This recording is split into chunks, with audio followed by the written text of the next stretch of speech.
এই মুহূর্তে অনেক শেখ হাসিনার সাথে আমাদের প্রধানমন্ত্রী শেখ হাসিনার সাথে কথা বলছি।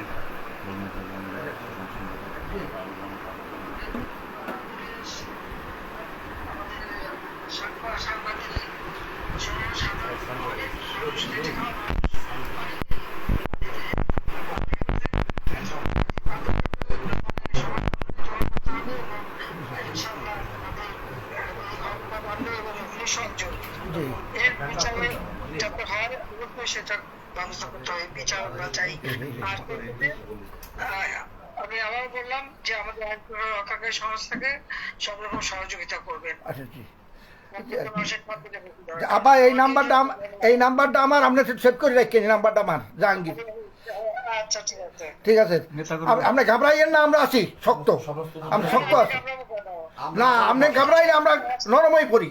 জয় বাংলা, জয় বাংলা। আবার আপনি আমি আর এই ইতিমধ্যে সমস্ত ঘটনার পরে যে কত মানুষ মারা গেছে, আমাদের পুলিশ মায়ের ঝুলায় রেখে দেয়, আমাদের কর্মী মায়ের হাসপাতালে চিকিৎসা করতে গেছে তাকে টাইনে এনে ঝুলায় গুলি করে মারে, পুলিশের পিঠা মারা, এরকম বিভৎস ঘটনা কে দেখছে? আর যতগুলি আমি দেখলাম মনে হলো পুলিশ গুলি করলে তো ছলা গুলি হতো, সেটা তো দেখা যাচ্ছে সব বুলেট এবং খুব কাছে থেকে পাওয়া। তাহলে আবার বোরকা পরে ছেলেরা বোরকা পরে বেরিয়েছে যে নেমেও মানে এই সমস্ত জঘন্য কাজ এখানে হচ্ছে। তো যাই হোক, দেশটাকে নিয়ে যে একটা খেলার মানে যে বস্তু পেয়ে গেছে, এই দেশে মানুষ রক্ত দিয়ে স্বাধীন করছে, তাদের মনে রাখা উচিত। আর এত উন্নতি করছে নষ্ট নয়, সেটাও তাদের বিবেচনা করা উচিত ছিল যে তারা তো নিজেই ব্যবহার করবে।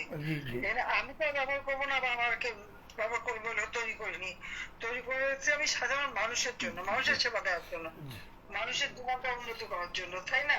জি জি, কাজে আপনারা যেভাবে আছেন বাবা মনে হয় সবাই থাকেন, আর আপনারা ব্যবস্থা যথাযথ মর্যাদার সাথে পালন করেন। শেখ হাসিনা ভয় নাই, আছি জি, হ্যাঁ ঠিক আছে, দোয়া করে নেবা সবাই একটু সাবধানে থাকেন, এখন আর আগে বছর না। জি জি জি জি আপা, ঠিক আছে, ঠিক আছে, সবাই সবাই থাকবেন। ঠিক আছে। শেখ হাসিনা ভয় নাই।